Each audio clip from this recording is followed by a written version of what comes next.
আসসালামু আলাইকুম সুপ্রিয় জাতীয় বিশ্ববিদ্যালয়ের 2023 সালের অনার্স চতুর্থ বর্ষের শিক্ষার্থীগণ, আপনাদের 2023 সালের অনার্স চতুর্থ বর্ষ পরীক্ষার অ্যাডমিট কার্ড দেওয়া প্রায় শুরু হয়ে গেছে। বিভিন্ন কলেজ কিন্তু আজ থেকে দেখা যাচ্ছে যে অ্যাডমিট কার্ড দেওয়া শুরু করে দিয়েছে। তো আপনারা যে যে কলেজে রয়েছেন অবশ্যই সেই কলেজে যোগাযোগ করে অ্যাডমিট কার্ড তুলতে যাবেন, যেন আপনাদের সময় নষ্ট না হয়। শুধুমাত্র যেদিন অ্যাডমিট কার্ড দিবে শুধুমাত্র সেই দিনই কিন্তু অ্যাডমিট কার্ড আনতে যাবেন, তাই কলেজে অবশ্যই যোগাযোগ করে যাবেন।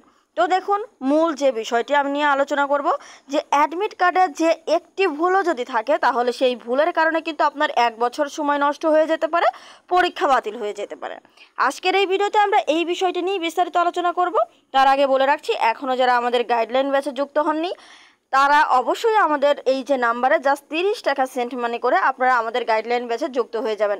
পরীক্ষা চলাকালীন সময়ে বা যে কোনো মুহূর্তে যে কোনো প্রশ্ন করলেই যেন আমরা সঙ্গে সঙ্গে আপনাদের পাশে থাকতে পারি, সেই বিষয়টির জন্যই মূলত আমাদের এই গাইডলাইন ব্যাচ।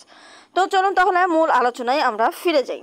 দেখুন, অ্যাডমিট কার্ডে কি ভুল থাকতে পারে, যে ভুলের কারণে 1 বছর নষ্ট হয়ে যেতে পারে, যে ভুলের কারণে পরীক্ষা দিতে পারবেন না, পরীক্ষা বাতিল হয়ে যেতে পারে, সে কোন ভুলটি। দেখুন, আপনারা জানেন যে 7 কলেজ রয়েছে। 7 কলেজ এবং জাতীয় বিশ্ববিদ্যালয়ের অর্থাৎ 7 কলেজ এবং জাতীয় বিশ্ববিদ্যালয়ের সকল সাবজেক্ট প্রায় এক, অর্থাৎ ইংরেজি বিভাগ বলেন, ইংরেজি বিভাগের যে যে সাবজেক্ট রয়েছে, বাংলা বিভাগের যে যে সাবজেক্ট রয়েছে, 7 কলেজেও কিন্তু সেই সাবজেক্ট রয়েছে। কিন্তু পার্থক্যটা কি? পার্থক্যটা হচ্ছে সাবজেক্ট কোড। পার্থক্যটা কি? পার্থক্যটা হচ্ছে সাবজেক্ট কোড। এই যে কোডের যে পার্থক্য রয়েছে, এই কোড পার্থক্যের কারণে কিন্তু অনেক কিছু ভুল হয়ে যেতে পারে। যেমন এক শিক্ষার্থী কিন্তু এমনই সম্মুখীন হয়েছিল যে সে 7 কলেজের স্টুডেন্ট, অর্থাৎ সে হচ্ছে 7 কলেজের শিক্ষার্থী, কিন্তু সে ফর্ম ফিল আপ করেছে যে অনলাইন দোকান থেকে। সেখানে গিয়ে সে ফর্ম ফিল আপের সময় কি হয়েছে, তাকে কোড বসিয়ে দেওয়া হয়েছে হচ্ছে এনইউর কোড, অর্থাৎ জাতীয় বিশ্ববিদ্যালয়ের সাবজেক্ট কোড বসিয়ে দেওয়া হয়েছে। এখন সে এই বিষয়টি লক্ষ্য করেনি, পরীক্ষার হলে গিয়ে দেখে যে তার জন্য কোনো প্রশ্ন আসেনি, তার জন্য কোনো প্রশ্নপত্র আসেনি, তার জন্য কোনো খাতা আসেনি সেই সাবজেক্টের জন্য। কেন? কারণ সে কোড ভুল করেছে। তাহলে বুঝতেই পারছেন, তাহলে সেই শিক্ষার্থী কিন্তু কোনোভাবেই আর পরীক্ষা দিতে পারবে না, কেননা সিগনেচার শিটে কিন্তু তার কোনো নাম নেই। সিগনেচার শিটে যে আপনাদের সেই যে সিগনেচার দিবেন যে জায়গাটা, সেই জায়গাটা নেই, কারণ যেহেতু তার ফর্ম ফিল আপ হয়নি। আশা করি বুঝতে পেরেছেন। তো এই যে এই ফর্ম ফিল আপের সময় এই বিষয়টি আপনাদের ঠিক আছে কিনা তা অবশ্যই আপনারা লক্ষ্য করবেন।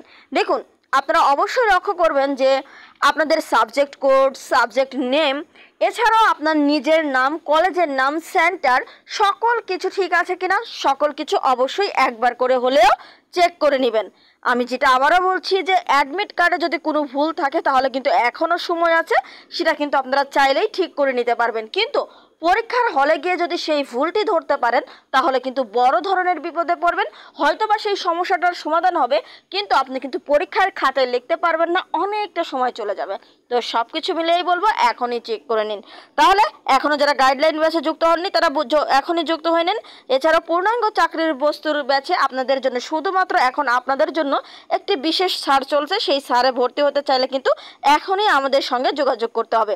আর এই যে পরীক্ষা পর ভর্তি হলে কিন্তু 1250 টাকা দিয়েই ভর্তি হতে হবে, যেহেতু আমাদের একবার ভর্তি হলে চাকরি না পাওয়া পর্যন্ত ক্লাস করতে পারবেন এবং সকল সাবজেক্টের পূর্ণাঙ্গ একটি চাকরির প্রস্তুতি। যার কারণে বলছি এখনই ভর্তি হয়ে নেবেন। ধন্যবাদ সবাইকে।